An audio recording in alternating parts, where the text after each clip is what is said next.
بسم اللہ الرحمن الرحیم۔ مفتی عبدالرحیم صاحب نے ایک اور متنازعہ کلپ شیئر کیا ہے جس میں انہوں نے اپنی طرف سے کچھ باتیں کہی ہیں جو حقیقت کے بالکل منافی ہیں۔ حقیقت کے ساتھ کوئی بھی ان باتوں کا تعلق نہیں ہے، وہ سراسر غلط بیانی ہے جس کا لب لباب یہ ہے کہ مفتی صاحب نے فرمایا کہ جن لوگوں کا تعلق جمعیت علماء اسلام یا وفاق کے ساتھ نہیں ہے ان لوگوں کو دیوبند اور اہل سنت والجماعت سے باعث سمجھا جا رہا ہے، اور یہ بھی فرمایا کہ جس جمعیت کا بنیاد شیخ الہند رحمۃ اللہ علیہ نے رکھا تھا وہ جمعیت علماء اسلام نہیں تھا بلکہ وہ جمعیت علماء ہند تھا۔ تو لہذا آپ ایمان سے بتائیں کیا ان باتوں کا کوئی دور سی بھی تعلق حقائق کے ساتھ ہے؟ یہ سراسر غلط بیانی ہے۔ مفتی صاحب فرما رہے ہیں کہ جس جمعیت کا بنیاد شیخ الہند رحمۃ اللہ علیہ نے رکھا تھا وہ جمعیت علماء ہند تھا، اور اس کا مقصد یہ تھا کہ انگریزوں سے آزادی حاصل کر لیں۔ تو مفتی صاحب آپ بھی تو اپنے مدرسے کو دیوبند کا مدرسہ کہتے ہیں، تو آپ کی مدرسے کی بنیاد بھی قاسم نانوتوی رحمۃ اللہ علیہ نے نہیں رکھا،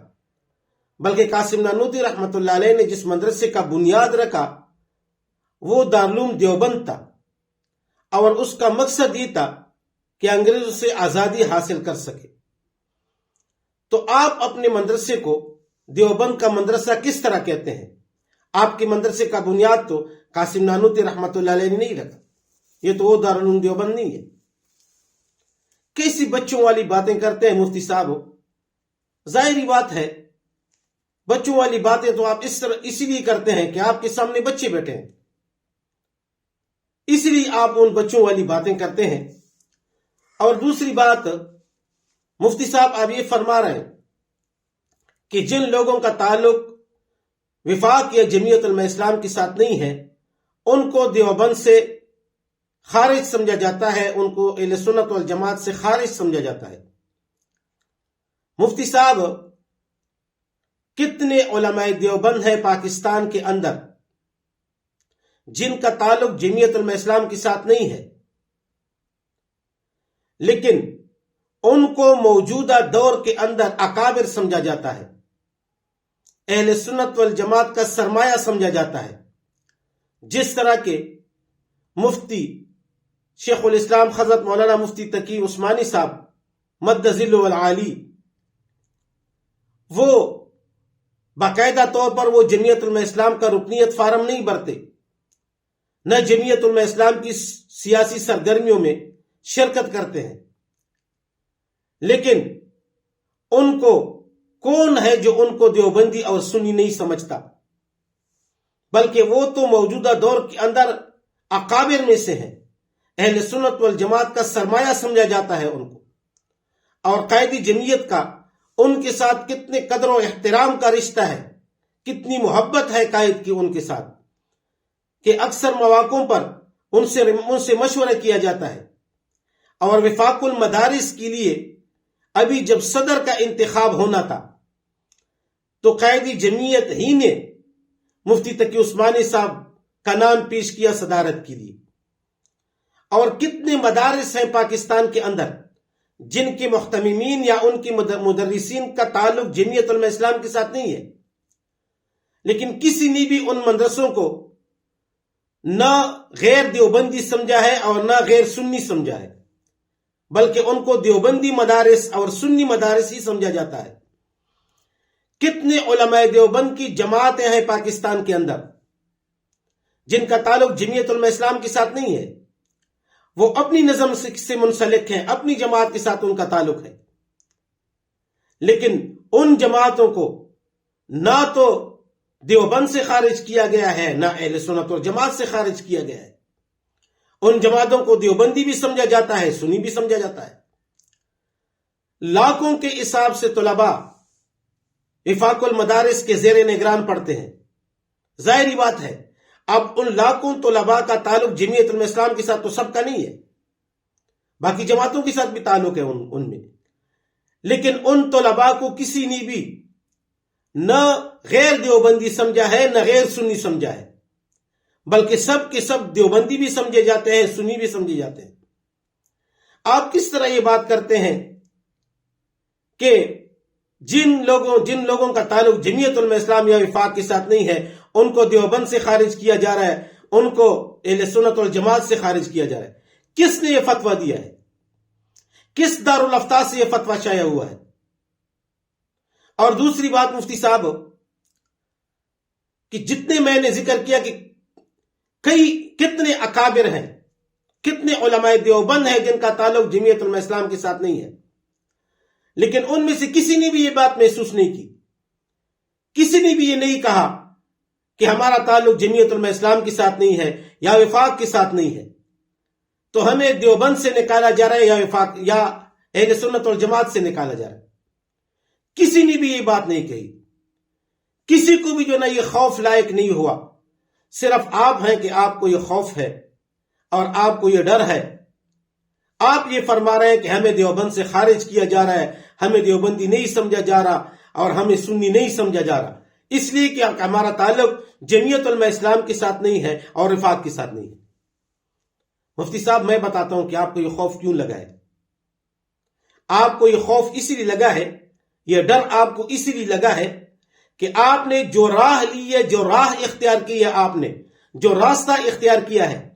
آپ کی بھی علم میں ہے کہ یہ راستہ ایک نہ ایک دن مجھے دیوبند سے نکالے گا اور مجھے اہل سنت اور جماعت سے بھی نکال دے گا۔ اس لیے آپ کو یہ خوف اور یہ ڈر لائق ہوا ہے اور آپ نے فرمایا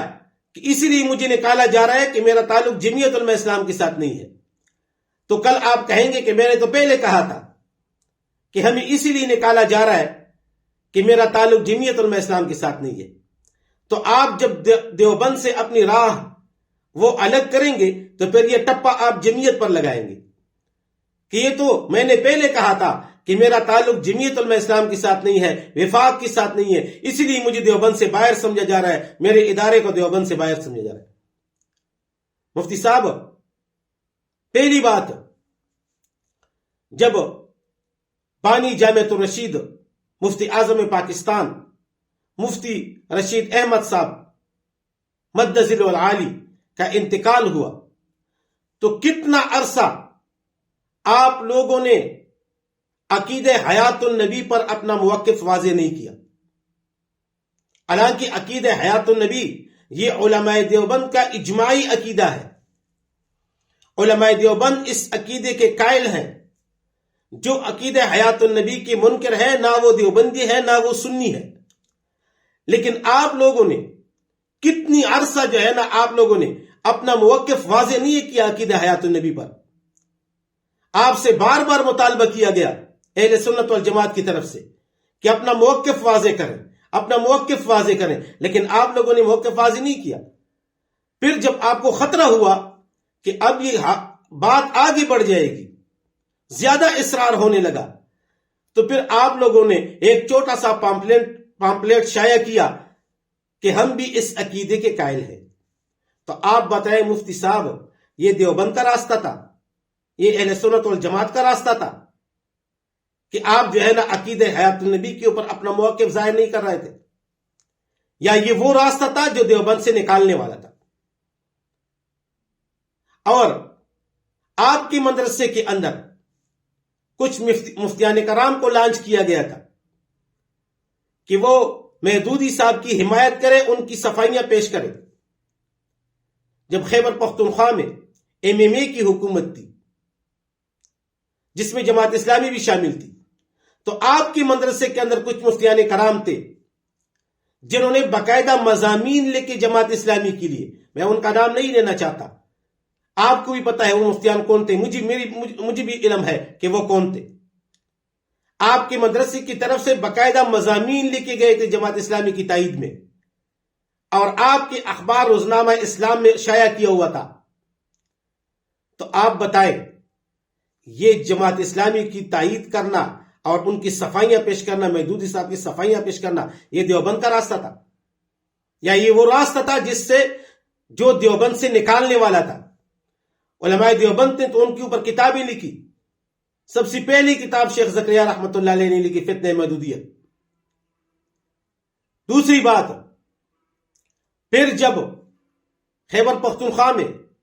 پی ٹی آئی کی حکومت آئی تو آپ کی مدرسے سے ایک مفتی کو لانچ کیا گیا کہ وہ پی ٹی آئی کی حمایت کرے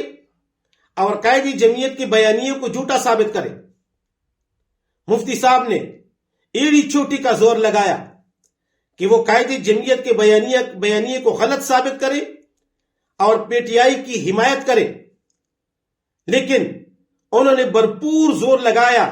لیکن وہ اس کوشش کے اندر ناکام رہے. انہوں نے قائدی جمعیت کے اس بیانیے کو جھوٹا ثابت نہ کر سکے،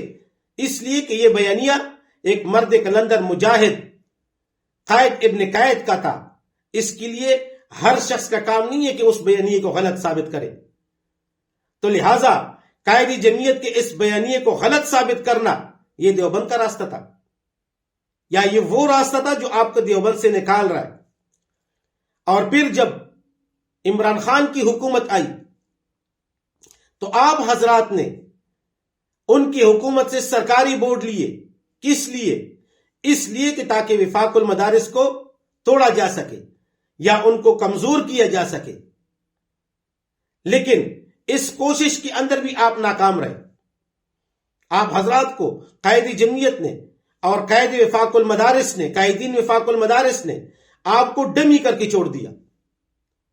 تو لہٰذا اس کوشش کے اندر بھی آپ ناکام رہے. لیکن مفتی صاحب آپ بتائیں کہ یہ راستہ دیوبند کا تھا یا یہ دیوبند سے نکالنے والا راستہ تھا؟ تو لہٰذا آپ کو یہ خوف اسی لیے لگا ہے، آپ کو یہ ڈر اسی لیے لگا ہے، آپ چیخ رہے ہیں، کہہ رہے ہیں کہ ہمیں جمعیت علماء اسلام کے ساتھ ہمارا تعلق نہیں ہے، اس لیے مجھے دیوبندی نہیں سمجھا جا رہا، میرے شاگردوں کو دیوبندی نہیں سمجھا جا رہا، ہمیں اہل سنت والجماعت میں سے نہیں سمجھا جا رہا. یہ ڈر اور خوف آپ کو اسی لیے ہے کہ آپ نے خود ایسے راستے کا انتخاب کیا ہے جو دیوبند کا راستہ نہیں ہے، جو اہل سنت والجماعت کا راستہ نہیں ہے.